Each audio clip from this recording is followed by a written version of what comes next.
एक बिहारी पूरे 100 पे भारी तो ज़रूर होंगी। Finger cross. मैं कोशिश करूंगी मैं अपने भारत का नाम रोशन करूं और नाम लेकर आऊं। काफ़ी इमोशनल नज़र आ रही हैं अभी आप कैमरे पे देखिए कि जिस जगह से हूं मैं वहाँ आज भी हम इतने ज़्यादा एक्सट्रोवर्ट नहीं है चीज़ों को लेकर भी कि हमारे स्टेट के जो चीफ मिनिस्टर हैं वो अगर मुझे सुनेंगे कभी बिहार में स्कूल्स में लड़कियों के लिए और गवर्नमेंट स्कूल्स में हम कुछ करें। बिहार गए हुए कितना वक्त हो गया आपको? कि मेरे सफलता के पीछे मेरे हस्बैंड का हाथ है। नमस्कार, बिहार तक देख रहे हैं आप और आपके साथ मैं हूं हर्षिता सिंह और आज हमारे साथ है हमारे न्यूज रूम में बहुत ही स्पेशल गेस्ट है हमारे साथ मौजूद शिप्रा सिंह। शिप्रा सिंह का एक परिचय मैं आपको ये दे दूं कि सोशल मीडिया पे अभी काफी ज्यादा छाई हुई हैं और जल्द ही आपको मिसेज यूनिवर्स 2023 में इंडिया को रिप्रेजेंट करती हुई फिलीपींस में नजर आएंगी। शिप्रा जी बहुत बहुत स्वागत है आपका बिहार तक पे। Thank you so much Harshita मुझे आज यहाँ पे बुलाने के लिए।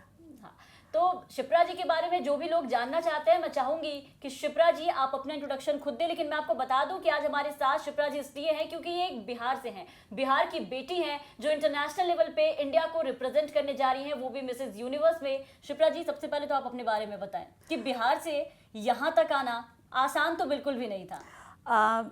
बिल्कुल सही बोला हर्षिता आपने, क्योंकि जिस जगह से हूँ मैं वहाँ आज भी हम इतने ज़्यादा एक्सट्रोवर्ट नहीं है चीज़ों को लेकर, बहुत ज़्यादा ओपन नहीं है और ये सारी चीज़ें करना बहुत नॉर्मल नहीं है। बेसिकली अगर मैं मुंबई से होती तो शायद ये मेरे लिए बहुत ही आसान होता और बहुत ही नॉर्मल होता, बट जिस फैमिली बैकग्राउंड या जिस एनवायरनमेंट से मैं आई हूँ वहाँ पे ये सारी चीज़ें अभी भी लोग बिल्कुल अलग तरीके से देखते हैं और कहीं ना कहीं एक जजमेंटल पॉइंट ऑफ व्यू होता है जब हम इन सारी चीज़ों के बारे में सुनते हैं। तो यस, कहीं ना कहीं मेरे लिए इनिशियली बहुत कुछ मुझे भी लोगों से सुनने को मिला था कि क्या कर रही हो, इंजीनियर हो, लाइफ कोच हो, फिर ये क्या कर रही हो, ये क्यों कर रही हो।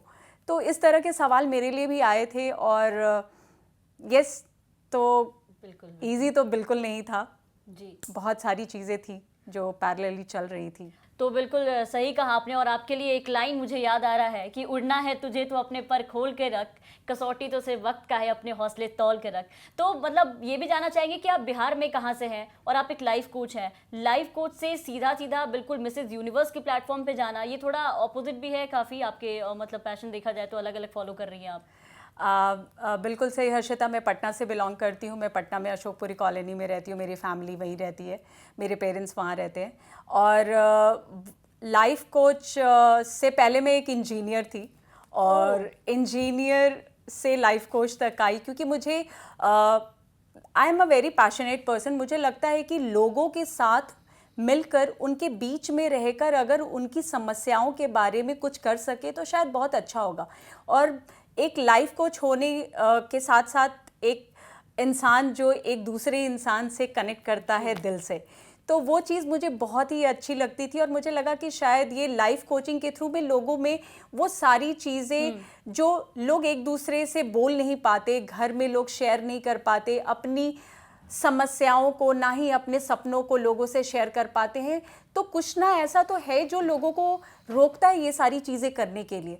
तो जब मैं लाइफ कोचिंग में आई तो मुझे लगा, जब मैंने विमेन एम्पावरमेंट के साथ विमेन के साथ में काम किया तो मुझे लगा कि विमेन को एम्पावर्ड करने की ज़रूरत नहीं है, दे आर ऑलरेडी एम्पावर्ड। मतलब वो खुद में ही इतनी स्ट्रांग है कि उनको स्ट्रांग बनाने की ज़रूरत नहीं है, बट उनके अंदर जो वो स्ट्रांगनेस दब गई है लोगों के बातों की वजह से, हमारी सोसाइटी के कुछ ये कहते हैं ना जज्बातों की वजह से, जो हमारे जज्बात दब गए हैं उनको निकालने के लिए हमें अपने आप को पहले समझना पड़ेगा कि हम क्या चीज़ हैं।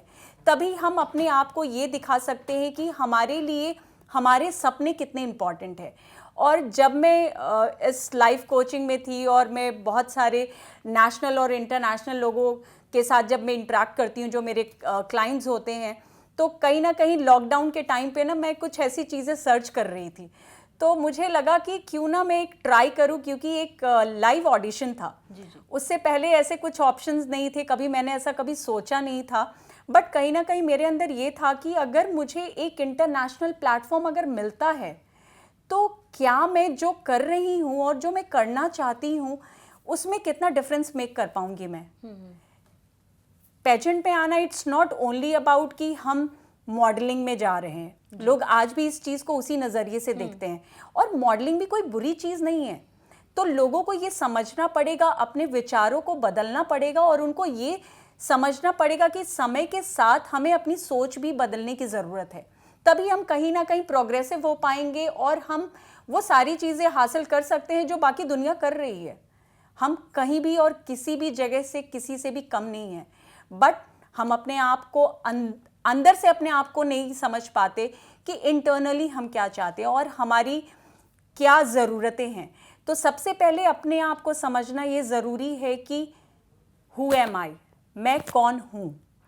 अगर ये हमने समझ लिया तो हम अपने पर्पस ऑफ लाइफ से कनेक्ट कर सकते हैं कि मेरा उद्देश्य क्या है इस जीवन में आने का, है ना। हम पैदा होते हैं, फिर हम बड़े होते हैं, हमारी शादी होती है, हमारे बच्चे होते हैं, फिर हमारे बच्चों की शादी होती है, फिर उनके बच्चे होते हैं, एंड ये स्टोरी चलती रहती है। बट कहीं ना कहीं किसी ने तो कुछ अलग सोचा होता है, तब जाके एक सिलसिला, एक कारवां थोड़ा आगे बढ़ता है। तो जैसे मैं बोलूँ तो मैं बहुत ही ज़्यादा इंस्पायर्ड हूँ महात्मा गांधी से, क्योंकि वो एक ऐसे इंसान थे जिन्होंने कहा अगर वो सही कर रहे थे और आप भी अगर सही कर रहे हो तो लोग आपको फॉलो करेंगे, बट आपका इंटेंशन होना चाहिए कि आप क्या चाहते हो। उनका इंटेंशन आज़ादी थी। मैं सिर्फ महात्मा गांधी की बात नहीं कर रही हूँ, I will not get into that political thing.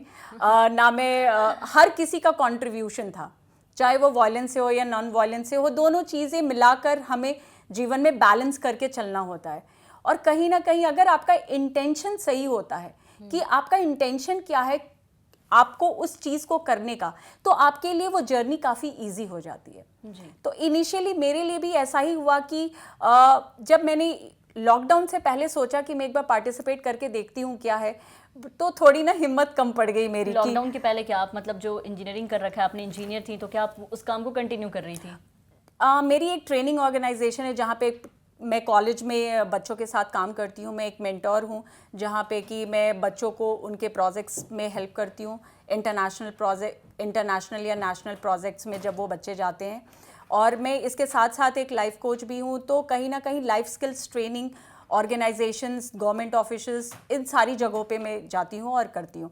तो ये चीज़ें चल रही थी। तो लॉकडाउन में हमारे पास बहुत वक्त था, 24 घंटे थे, और मैं कहूँगी कि मेरा लॉकडाउन का टाइम बहुत ही फ्रूटफुल था, क्योंकि मैंने उस हर एक टाइम को यूटिलाइज किया है। तो बहुत सारी चीज़ें सर्च कर, अपने आप को इंगेज करने के लिए हम यूट्यूब और बहुत सारी चीज़ों पे चीज़ों को सर्च कर रहे थे। तो मुझे ये दिखा कि एक ऑनलाइन ऑडिशन सा चल रहा है, तो मैंने सोचा एक बार ट्राई करके देखती हूँ। और तभी पहली बार मैंने ये करने का सोचा था, बट फिर थोड़ी सी हिम्मत कम पड़ गई कि लोग क्या कहेंगे। बट फिर जब मुझे लगा कि मैं एक लाइफ कोच हूँ और मैं लोगों को बताती हूँ कि तुम ये करो और ये तुम्हारा कंफर्ट जोन है, इससे तुमको बाहर निकलना पड़ेगा और कैसे निकल सकते हो, तो मैं वो खुद भी कर सकती हूँ। तो मैंने एक बार फिर से सोचा कि क्यों ना मैं एक बार ट्राई करके देखती हूँ। ज़्यादा से ज़्यादा क्या होगा, मुझे एक्सपीरियंस मिलेगा, या तो मैं जीतूंगी या तो मैं कुछ लर्न करूँगी। लूज़ करने के लिए तो कुछ नहीं है, क्योंकि मेरे पास उस एक्सपीरियंस से रिलेटेड कुछ भी नहीं है। तो फेलियर से डरना मैंने छोड़ दिया। एक टाइम था जब फेलियर मेरी लाइफ को बहुत इम्पैक्ट करता था। तो अब मैं बस यही सोचती हूँ कि अगर मैं पहाड़ पे चढ़ रही हूँ, अगर कहीं सडनली एक राइज आता है, तो या तो मुझे उसको क्रॉस करना है या तो पीछे जाना है। अगर मैं आगे बढ़ी तो मैं ऊंचाई तक पहुँच पाऊँगी, और नहीं तो मैं वहीं पे कुछ एक्सपीरियंस लेकर आ सकती हूँ। तो मैंने यही सोचा और इसके दौरान में मैंने ये चीज़ करने का सोचा, और बहुत ही अच्छी जर्नी रही है मेरी मिसेस इंडिया के दौरान, जब मैंने TIGP मुंबई में पार्टिसिपेट किया था उस ऑर्गेनाइजेशन के थ्रू। और वहाँ पे बहुत सारी चीज़ें सीखने को मिली। इट्स नॉट ओनली अबाउट कि मैं वहाँ गई, पार्टिसिपेट किया और चली आई। वहाँ जो लोगों के साथ, जो अक्षता प्रभु जो मेंटोर हैं हमारी इसमें, और जिन्होंने बताया, इनफैक्ट ये 6 इंचेस हील जो मैं अभी पहन कर बैठी हूँ, मेरे लिए ये बहुत ही इम्पॉसिबल सी चीज़ थी। मैं बिल्कुल फ्लैट स्लीपर्स पहनती थी और मैं कभी नहीं सोच पाती जीवन में मेरे कि मैं शायद ऐसा करके चल पाऊँगी।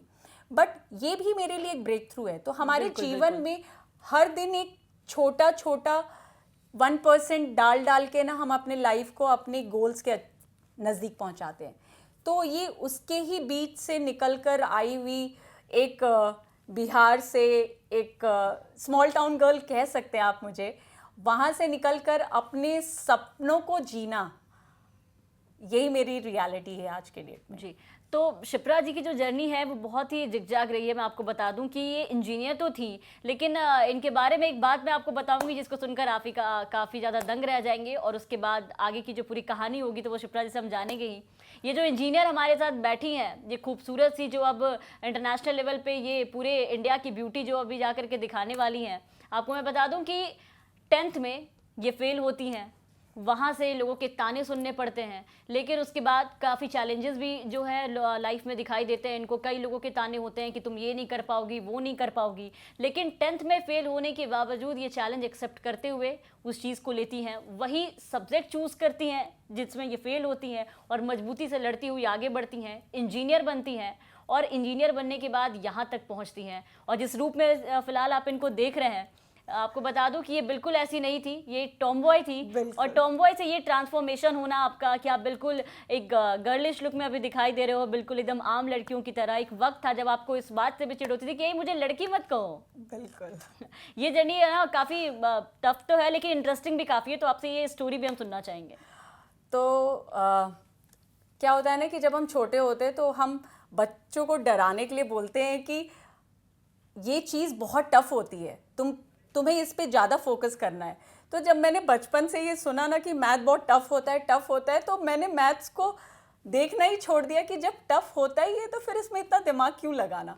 तो कहीं ना कहीं मेरा मैथ्स में इंटरेस्ट ही खत्म हो गया था। पहले ही फोबिया हो गई थी मुझे कि नहीं मैथ्स है, छोड़ दो। तो ऐसा करके क्या हुआ कि 10th में जब मेरा रिजल्ट आया तो मुझे पता चला कि मैं मैथ्स में फेल हो गई हूँ। तो कहीं ना कहीं एक इंटरनल बिलीफ भी था कि कुछ ऐसा हो सकता है। और जब रिज़ल्ट आया तो मुझे बहुत ज़्यादा शॉकिंग नहीं लगा मेरे लिए, क्योंकि मुझे पता था कि मैंने इसमें मेहनत नहीं करी है, तो मुझे उसका रिज़ल्ट नहीं मिला। पहले से फेल होने के लिए प्रिपेयर थी कि मैथ्स से बहुत डर लगता है। मैं एक्चुअली मैं हर्षिता मैं प्रिपेयर थी जी। मैं प्रिपेयर थी कि अच्छा ये अगर ऐसा होने वाला है, क्योंकि मैंने पूरी कोशिश करी थी कि मैं मैथ्स का पेपर ही ना दूं। क्या क्या तिकड़म अपनाया उसके लिए मैंने बहुत कुछ किया कि मैं मैथ्स के पेपर ना दे पाऊं, और मुझे फीवर हो जाए, मुझे कुछ भी हो जाए, मैं पेपर देने ना जाऊं। तो ये चीज़ें मेरे अंदर चल रही थी, और जब मेरा रिजल्ट आया तो इट वो बहुत शॉकिंग था मेरे लिए। बट कहीं ना मुझे लोगों के ताने सुनने पड़ रहे थे कि अरे ये तो फेल हो गई। मतलब है ना, हमारे सोसाइटी में लोग अगर कोई फेल हो जाता है तो हम उसको ऐसे देखते हैं जैसे पता नहीं उसने कितना बड़ा पाप कर दिया हो, या खत्म वो इंसान जीवन में कुछ कर ही नहीं सकता। तब मुझे ऐसे ही जब लोग मुझे बोल रहे थे, एक बार मेरे घर में भी लोग बोलने लगे कि ठीक है कोई बात नहीं, तुम मैथ्स नहीं लो, कुछ और लेके आगे पढ़ लेना। बट मेरे लिए ना एक मुझे अगर कुछ चीज़ें आसानी से मिलती थी ना तो मुझे वो बहुत लगता था कि अच्छा ये तो मिल गई। मतलब मेरे पेरेंट्स ने हमेशा मुझे वो चीज़ दी है जो मुझे चाहिए था। तो मैं ऐसे जगह में अपनी फैमिली में अपब्रिंग हुई हूँ जहाँ पे कि मुझे कभी किसी चीज़ के लिए किसी ने रोका नहीं, तो बहुत इजीली मुझे चीज़ें मिल गई। तो मुझे लगता था कि अरे ये तो मुझे मिल ही गया, ये मेरे पापा ने, ये मेरी मम्मी ने दिया, बट मेरा खुद का क्या है, मैंने क्या अर्न किया है लाइफ में। और तब जब मैंने इतने लोगों के ताने सुने, और जब लोग कुछ कमेंट्स करते थे, सामने तो लोग नहीं कहते थे बट पता तो चल ही जाता है जब लोग कमेंट करते हैं, रिलेटिव्स हो, फ्रेंड्स हो, तो थोड़ा कॉन्शियस इंसान हो जाता है। और मैं भी कहीं ना कहीं इस सब चीज़ों से इम्पैक्ट हुई थी, और इस फेलियर ने मुझे लाइफ में हमेशा रोका। मैंने 12th में मैथ्स भी लिया और मैंने इंजीनियरिंग भी किया, बट कहीं ना कहीं वो फियर ऑफ फेलियर जो था ना, वो मेरे अंदर बिल्कुल ऐसा एकदम स्ट्रॉन्ग सा हो गया था। तो मैं लाइफ में अगर कुछ भी करती थी ना तो मुझे सबसे पहला यही आता था कि लोग क्या कहेंगे। वो जजमेंटल पॉइंट ऑफ व्यू आ जाता था कि लोग क्या कहेंगे, लोग मेरे बारे में क्या कहेंगे। देखा, फिर से फेल हो गए। कुछ तो लोग कहेंगे, लोगों का काम है कहना। बिल्कुल। तो यहाँ ये जब सिनारियो हुआ तो कहीं ना कहीं मुझे लगा कि नहीं, मुझे इस चीज़ पे काम करना चाहिए। कहीं ना कहीं मुझे ये चीज़ प्रॉब्लम कर रही है मेरे लाइफ के हर एरिया में। और मैं एक ऐसे ही एक ट्रेनिंग में गई और जहाँ पे मुझे रियलाइज़ हुआ कि ये जो डर है, फियर ऑफ फेलियर का डर, वो मुझे मेरी ज़िंदगी में हर जगह रोकता है। और उस दिन एक लड़की का ट्रांसफॉर्मेशन हुआ। जी, काफ़ी इमोशनल नज़र आ रही हैं अभी आप कैमरे पे देखिए कि अपनी लाइफ की जर्नी बताते हुए शिप्रा जी बिल्कुल इमोशनल हो गई हैं। लेकिन मुझे लगता है कि इस वक्त जो आपके आंखों में ये आंसू है ये बिल्कुल खुशी के आंसू होंगे, क्योंकि आप जहाँ जा रही हैं वहाँ से आप पूरी दुनिया को और उन लोगों को भी दिखाएंगी आज आने वाले दिनों में कि ये शिप्रा क्या कर सकती थी, जो लोग इन्हें ताने मार रहे थे और आज क्या कर दिखाया है। बिल्कुल। तो बिल्कुल हर्षिता, क्योंकि मैं जब भी थोड़ा सा इसके बारे में बात करती हूँ थोड़ी सी इमोशनल हो गई। मैंने बहुत सोचा था कि मैं इमोशनल नहीं होंगी, बट क्योंकि ये क्या है ना कि ये नेचुरल है। बिल्कुल, ये बिल्कुल नेचुरल है। जो चीज़ें हम डील करते हैं अपनी लाइफ में ना, हम वो कभी कभी किसी को एक्सप्रेस नहीं कर पाते। और जब मैंने उस ट्रेनिंग में देखा और जब मुझे ये रियलाइज़ हुआ कि ये चीज़ है जो मुझे रोक रही है, मेरा ट्रांसफॉर्मेशन हुआ। उस दिन मैंने अपने हर डर को पीछे छोड़ दिया। उस दिन मैंने अपने इस डर को भी पीछे छोड़ दिया कि लोग लड़कियों को कमज़ोर समझते हैं, तो हम ऐसा समझने देते हैं। ऐसी बात नहीं होती, क्योंकि हम खुद को ही वीक समझ लेते हैं और हम कुछ चीज़ें नहीं करते हैं, बट कहीं ना कहीं हम वो दूसरों पे ब्लेम कर देते हैं कि अरे उसने मेरा साथ नहीं दिया, उसने मुझे ऐसा बोल दिया। बट वो परमिशन तो हम ही देते हैं ना। तो वो चीज़ जब मुझे नज़र आई कि ये ट्रांसफॉर्मेशन मेरे लिए शायद एक नई जर्नी तक मुझे लेकर जाएगी, और ये ट्रांसफॉर्मेशन हर एक इंसान की ज़रूरत है आज के डेट में। इट्स नॉट कि हम किसी से, बहुत सारी चीज़ें ऐसी होती है, बचपन में बहुत सारी ऐसी चीज़ें, ऐसी इंसिडेंसेस होती हैं जो लोग शेयर नहीं कर पाते किसी से, खास करके लड़कियाँ, क्योंकि लोग उनको जज करेंगे और लोग उनको ही गलत ठहराएंगे। तो ये सोसाइटी आज के डेट में इन सारी चीज़ों से डील कर रही है, बट शेयरिंग कहीं नहीं है। लोग अंदर ही अंदर घुट रहे हैं इन सारी चीज़ों से।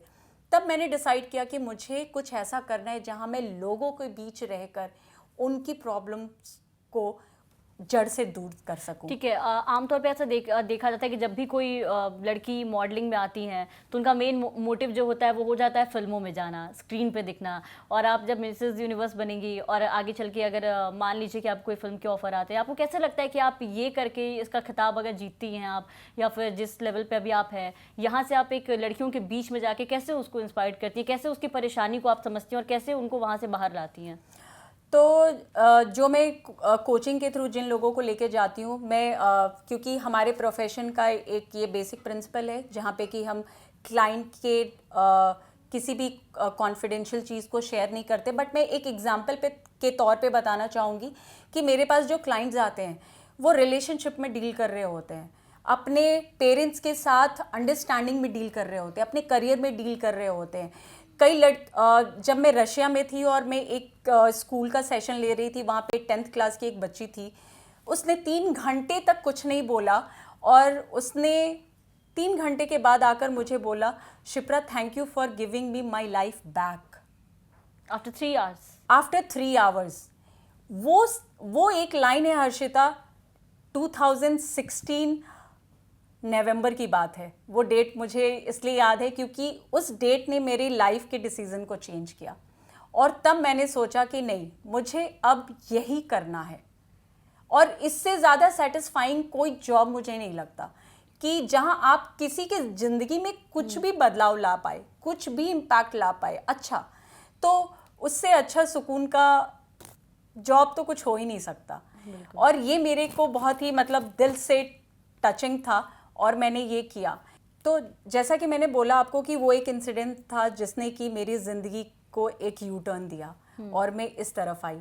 अगर आज मैं यहाँ पे फिंगर क्रॉस, मैं कोशिश करूँगी मैं अपने भारत का नाम रोशन करूँ और क्राउन लेकर आऊँ। आप लोगों की बेस्ट विशेस चाहिए मुझे, एंड डेफिनेटली है, तभी मैं यहाँ तक पहुँच पाई हूँ। और इस प्लेटफॉर्म पे जाने के 3 तरीके हैं, या तो आप फिल्म में जाओ, या तो आप मॉडलिंग में जाओ, या तो आप एक लीडरशिप रोल में जाओ जहाँ पे कि आप लोगों के बीच में रहकर एक ट्रांसफॉर्मेशन के लिए काम करो। तो definitely I am open for everything. But अगर मैं यहाँ जीतती हूँ तो मैं उन लड़कियों के लिए जिनके साथ मैं ऑलरेडी अलग अलग NGOs के साथ में काम करती हूँ वेमेन एम्पावरमेंट के लिए, और अभी रिसेंटली मुझे वेमेन फोरम ने उसके लिए एक अवार्ड दिया था जो मेरे 10 साल की मेहनत थी, जहाँ मैंने औरतों के लिए कुछ किया। मैं चाहती हूँ कि इन सारी चीज़ों को मैं एक स्कूल लेवल तक लेकर जाऊँ। जो ये चीज़ें हम अलग अलग इंस्टीट्यूशन में जाकर देखते हैं ना, जो बच्चा एक स्कूल में डील कर रहा है, जो एक लड़की स्कूल में डील कर रही है, अपने घर में डील कर रही है, जो नहीं बता पा रही किसी को, वो चीज़ें हमें स्कूल लेवल पे ही करनी चाहिए, जहाँ पे कि हम बच्चों को एक होलिस्टिक एजुकेशन दे पाएँ, जहाँ बच्चे शुरू से ही स्ट्रांग होके जाएं, उनको किसी चीज़ का डर ना हो कि इंटरव्यू में अगर मैं पास नहीं हुआ तो, अगर मैं इंजीनियरिंग में मेरी एडमिशन नहीं हुई तो, मेडिकल में अगर मैं सेलेक्ट नहीं हो पाई तो ये सारे क्वेश्चंस अंदर ही अंदर स्टूडेंट्स को बहुत बॉदर करते हैं और ये इम्पैक्ट करता है आपके रिजल्ट पे। तो कहीं ना कहीं हमें बच्चों को इंटरनली इतना स्ट्रांग बनाना पड़ेगा कि failure is a part of your journey, failure is not the destination. तो कहीं ना कहीं हम फेलियर को डेस्टिनेशन समझकर वहीं स्टॉप हो जाते हैं। तो वो हमारे एक लर्निंग प्रोसेस का एक्सपीरियंस है। वहाँ से अगर कुछ नहीं हुआ तो क्या हुआ, आपको एक एक्सपीरियंस मिलेगा जिसको आप अपनी लाइफ में यूज़ कर सकते हो। तो यहाँ बहुत सी ऐसी वेमेन्स हैं, बहुत से एसिड विक्टिम वेमेन्स होती हैं जिनके साथ में अभी रिसेंटली कुछ ऑर्गेनाइजेशंस के साथ मिलके उनके लिए एक लाइफ कोचिंग सेशन मैं खुद के तरफ से करना चाहती हूँ उनके लिए। तो मैं चाहूँगी कि ऐसे ऐसे ऑर्गेनाइजेशंस, गवर्नमेंट स्कूल्स, जो गर्ल्स स्कूल्स होती हैं, उनके लिए हम कुछ कर पाएँ। और कहीं ना कहीं मैं चाहूँगी कि हमारे स्टेट के जो चीफ मिनिस्टर हैं वो अगर मुझे सुनेंगे कभी तो प्लीज़ सर, मैं चाहूँगी कि हमारे बिहार में स्कूल्स में लड़कियों के लिए और गवर्नमेंट स्कूल्स में हम कुछ करें।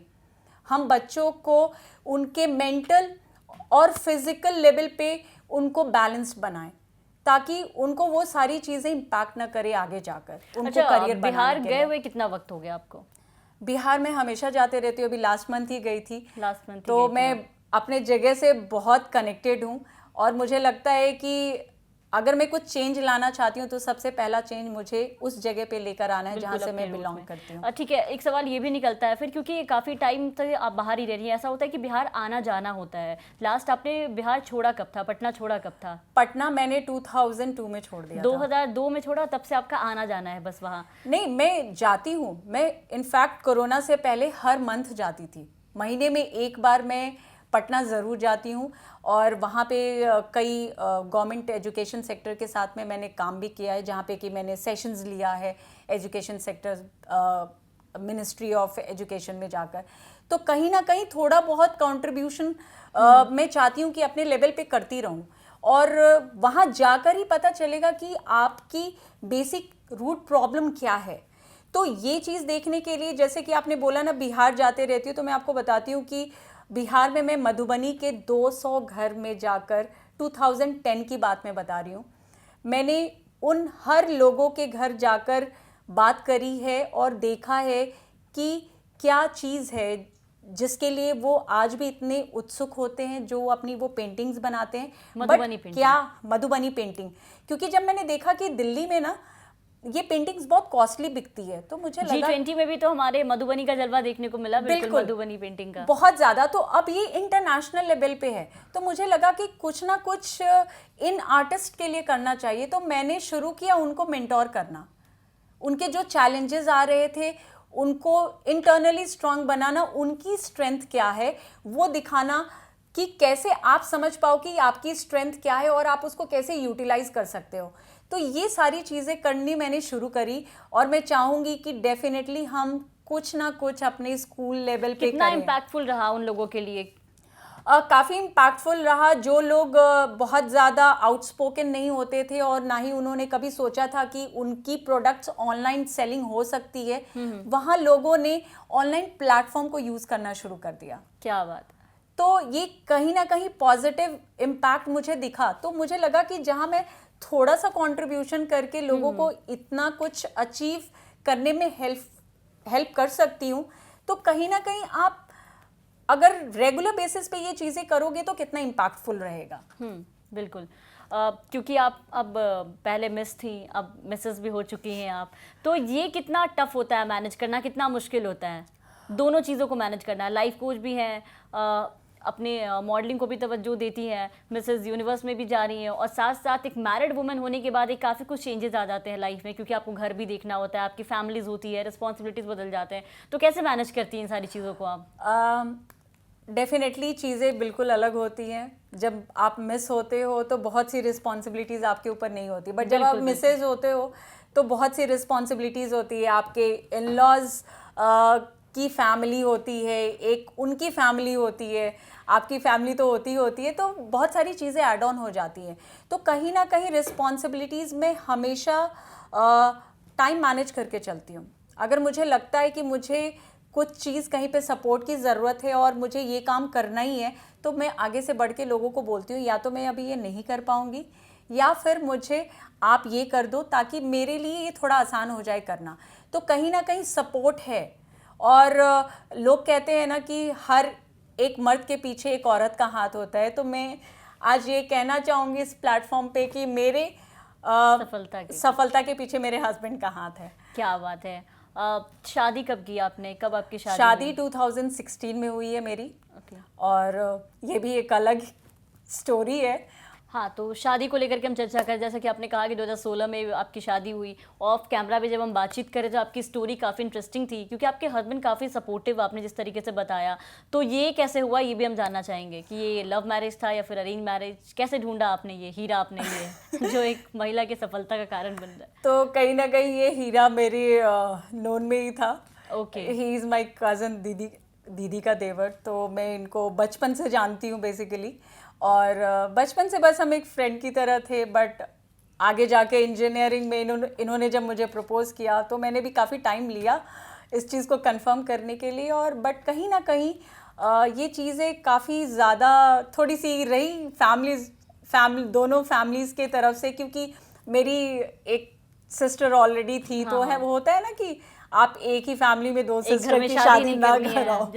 तो ये सारी चीज़ें लेके इशू थी। बट लेटर ऑन दोनों फैमिली मान गए और उन्होंने बोला कि ठीक है, अगर आप लोग चाहते हो तो ठीक है, अगर आप दोनों खुश हो एक साथ तो हमारे लिए इससे बड़ी चीज़ नहीं है। तो thankfully to both the families की वो मान गए और उन्होंने हमें ये मौका दिया कि हम अपनी लाइफ एक साथ गुजार सकें। And I am very thankful कि मेरे लाइफ पार्टनर अमित हैं। बिल्कुल। तो मम्मी पापा का रिएक्शन कैसा था जब, क्योंकि हमेशा से वो अपनी एक बेटी को बिल्कुल टॉमबॉय की तरह देख रहे थे, और वो अचानक से अपना डिसीजन बदल देती हैं, यहाँ इस लाइन में आ जाती हैं जहाँ कहते हैं कि भैया किस लाइन में चले गए तुम, अलग ही लाइन में चली आती हैं। और वो रिएक्शन भी मैं आपसे जानना चाहूँगी कि कैसा रिएक्शन था आपकी फैमिली का। काफ़ी टाइम से आपके जो हस्बैंड है, आपके बचपन के प्यार जिसको कहा जा सकता है, वो भी, क्योंकि हर एक चीज़ के बारे में खबर तो होती ही होंगी कि आप क्या करिए क्या नहीं। तो जब आपको ये ग्लैमरस गॉडेस का टैग मिला तो कैसा रिएक्शन था? जब ये टैग मुझे मिला तो सच में मुझे लगा नहीं था कि मुझे कुछ ऐसा टैग मिलने वाला है, क्योंकि मैं एक ऐसी इंसान थी जो टॉमबॉय की तरह पली बड़ी हूँ। और मुझे ना लड़कियों की तरह ड्रेसअप होना, ना ही लड़कियों की तरह मेकअप करना, इन सब चीज़ों में मुझे कोई इंटरेस्ट नहीं था। तो लोगों के लिए ना ये बहुत ही शॉकिंग, लोग छोड़ो, मेरे लिए ये काफ़ी ज़्यादा शॉकिंग था कि मैं इस जर्नी से यहाँ तक आई हूँ। ये मेरी एक ट्रांसफॉर्मेशनल जर्नी है जहाँ कि मैंने खुद के अंदर इतना बदलाव किया है और चीज़ों को एक्सेप्ट किया है। तो मैं यही कहना चाहूँगी कि हम चीज़ें खुद से एक्सेप्ट करते हैं। अगर हमने उस चीज़ को एक्सेप्ट किया तो कहीं ना कहीं हम कमिटेड होते हैं उस चीज़ के लिए और उस चीज़ में डिफरेंस मेक करने के लिए। ठीक है, अब तो आप यहाँ से फिलिपीन जा रही हैं इंडिया को रिप्रेजेंट करने, कैसी तैयारी है वो भी जानना चाहेंगे, क्योंकि आपने पहले ही बता दिया है कि ये जो फेयर था आपके अंदर से, जो डर था, उसको तो आपने बिल्कुल टाटा बाय बाय कर दिया है कि अब जो ये फेलियर का फेयर या फिर कोई भी किसी भी तरह का जो फोबिया और फेयर है वो उसको आपने टाटा बाय बाय कर दिया है। तैयारी कैसी है और दिमाग में क्या लेकर के जा रही हैं? दिमाग में तो मैं यही लेके जा रही हूँ कि मैं इंडिया को प्राउड फील कराऊंगी और वहाँ से क्राउन लेकर आऊँगी। डेफिनेटली ये बहुत बड़ा प्लेटफॉर्म है जहाँ 100 कंट्रीज पार्टिसिपेट कर रही है और एक मौका है मेरे लिए जहाँ मैं इतने लोगों के साथ एक नई बॉन्डिंग, एक नई रिलेशनशिप डेवलप कर सकती हूँ। तो सीखने को तो बहुत कुछ है यहाँ पे, ये एक जर्नी ही पूरी लर्निंग होगी मेरे लिए। तो कहीं ना कहीं यहाँ पे जाने के लिए तैयारी है। डेफिनेटली मेंटली चैलेंजेस बहुत आते हैं, कई बार आपको लगेगा कि क्या मैं कर पाऊंगी, वो बाय डिफ़ॉल्ट है, वो ह्यूमन नेचर है, वो आएगा ही आएगा। तो कई बार मुझे भी लगता है कि पता नहीं कैसा जाने वाला है, क्या होगा, बट स्टिल क्योंकि मैं लाइफ कोच हूँ तो मेरे लिए ये काफ़ी आसान हो जाता है उस चीज़ से बाहर निकलने के लिए। और मैं अपने ऊपर काम करती हूँ, तो like I keep my self mentally peace and काम। मैं मेडिटेशन और योगा ये सब करती हूँ, तो मैं अपने पेस पे आ जाती हूँ काफ़ी ईजिली।